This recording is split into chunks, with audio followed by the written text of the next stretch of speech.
When you talk about freedom, don't point to that beloved parchment, the Constitution, as a symbol of your enduring freedom. It is a representative of a form of government which seemingly no longer exists in this country today. The Constitution has been thrown out the window, the Republic shoved aside and replaced with a democracy. The thing is, most people in this country remain unaware that this is so because they simply do not know the truth, what lies beyond the myths. Your so-called government is not going to tell you either.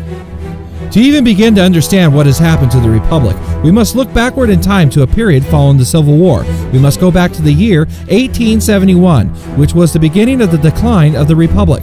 When we examine what happened during that time in our history, we begin to piece together this troubling, perplexing puzzle that is America. Only then should we answer as to whether we are indeed a free people or not. The date is February 21st, 1871, and the 41st Congress is in session. I refer you to the Acts of the 41st Congress, Section 34, Session 3, Chapters 61 and 62. On this date in the history of our nation, Congress passed an act titled An Act to Provide a Government for the District of Columbia. This is also known as the Act of 1871. What does this mean? Well, it means that Congress, under no constitutional authority to do so, created a separate form of government for the District of Columbia, which is a 10 square mile parcel of land. The Act of 1871 was passed at a vulnerable time in America. Our nation was essentially bankrupt, weakened, and financially depleted in the aftermath of the Civil War. The Civil War itself was nothing more than a calculated front for some petty fancy footwork by corporate backroom players. It was a strategic maneuver by European interests, the international bankers, who were intent upon gaining a stronghold on the neck and the coffers of America. The Congress realized our country was in dire financial straits, so they cut a deal with the international bankers. In those days, the Rothschilds of London were dipping their fingers into everyone's pie, thereby incurring a debt to said bankers. If you think about banks, we know they do not just lend us money out of the goodness of their hearts. A bank will not do anything for you unless it is entirely in their best interest to do so. There has to be some sort of collateral or some string attached which puts you and me into a subservient position. This was true back in 1871. The conniving international bankers were not about to lend our floundering nation any money without some serious stipulations. So, they devised a brilliant way of getting their foot in the door of the United States, a prize they had coveted for some time, but had been unable to grasp thanks to our founding fathers who despised them and held them in check. And thus, the Act of 1871 was passed. In essence, this act formed the corporation known as the United States. Note the capitalization because it is important.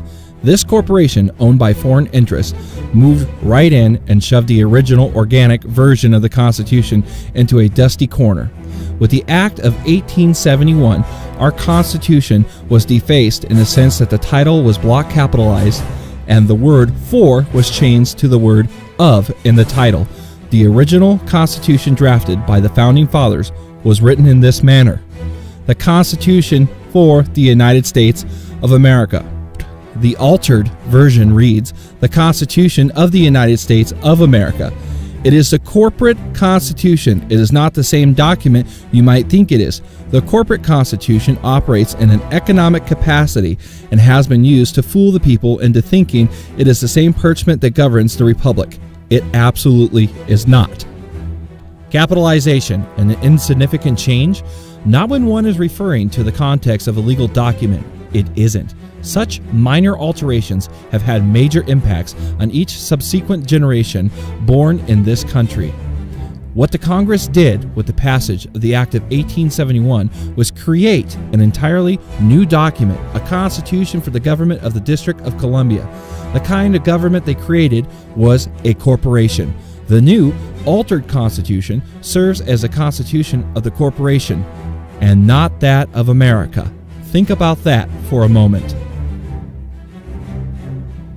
Incidentally, this corporate constitution does not benefit the republic.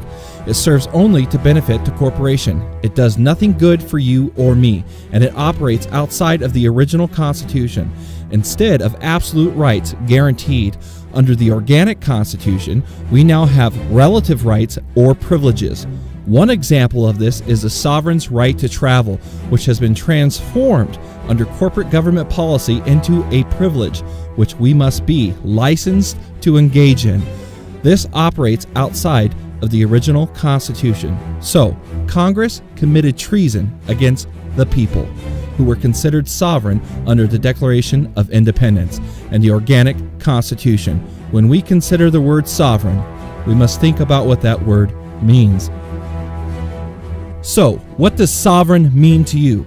According to Webster's dictionary, sovereign is defined as chief or highest supreme, supreme in power, superior in all to all others, independent of and unlimited by any other, possessing or entitled to original and independent authority or jurisdiction. In other words, our government was created by and for sovereigns, the free citizens who were deemed the highest authority. Only the people can be sovereign. Remember that. Government cannot be sovereign. We can also look to the Declaration of Independence, where we read, "Government is subject to the consent of the governed." That's supposed to be us, the sovereigns. Do you feel like a sovereign nowadays? You see, you are presumed to know the law. This is ironic because as a people, we are taught basically nothing about the law in school. We are made to memorize obscure factoids and paragraphs here and there, such as the preamble, and they gloss over the Bill of Rights. But we are not told about the law, nor do our corporate government schools delve us into the Constitution in any great depth. After all, they were put into place to indoctrinate and dumb down the masses, not to teach us anything. We were not told that we were sold out to the foreign interest and made beneficiaries of the debt occurred by Congress to the international bankers. For generations, American citizens have had the bulk of their earnings confiscated to pay on a massive debt that they, as a people, did not incur. There are many, many things the people have not been told. How do you feel about being made a beneficiary of someone else's massive debt without your knowledge or consent? Are we going to keep going along with this? When you hear some individuals say the Constitution is null and void, think about how our government has transformed over time from a municipal or service-oriented entity to a corporate or profit-oriented entity. We are living under the myth that this is lawful, but it is not. We are being ruled by a de facto or unlawful form of government, the corporate body of the deathmongers, the controllers. With the passage of the Act of 1871, a series of subtle and overt deceptions were set in motion, all in conjunction and conclusion with the Congress, who knowingly and deliberately sold the people down the river. Did they tell you this in government school? I doubt it. They were too busy drumming the fictional version of history into your brain and mind. By failing to disclose what they did to the American people, the people became ignorant of what is happening. The United States government is basically a corporate instrument of the international bankers. This means you are owned by the corporation from birth to death. The corporate United States also holds ownership of all your assets, your property, and yes, even your children. Does this sound untrue? Think long and hard about all those bills you pay, all those various taxes and fines and licenses you must pay for. Yes, they got you by the pockets. Actually, they had you by the ass for as long as you've been alive. In your heart, you know it's true. Don't believe any of this? Read up on the 14th Amendment. Check out how free you really are. With the Act of 1871 and subsequent legislation, such as the purportedly ratified 14th Amendment, our once great nation of sovereigns has been subverted from a republic to a democracy. As in the case under Roman civil law, our ignorance of the facts has led to our silence. Our silence has been construed as our consent to become beneficiaries of debt we did not incur. The sovereign people have been deceived for hundreds of years into thinking they remain free and independent, when in actuality, we continue to be slaves and servants to the corporation. Treason was committed against the people in 1871 by the Congress. This could have been corrected through the decades by some honest men, assuming there were some. But it was not, mainly due to the lust for money and power. Nothing new there. Are we to forgive and justify this crime against the people? You have lost more freedom than you may realize due to corporate infiltration of the so-called government. We will lose more unless we turn away from a democracy that is the direct road to disaster and restore our constitutional republic.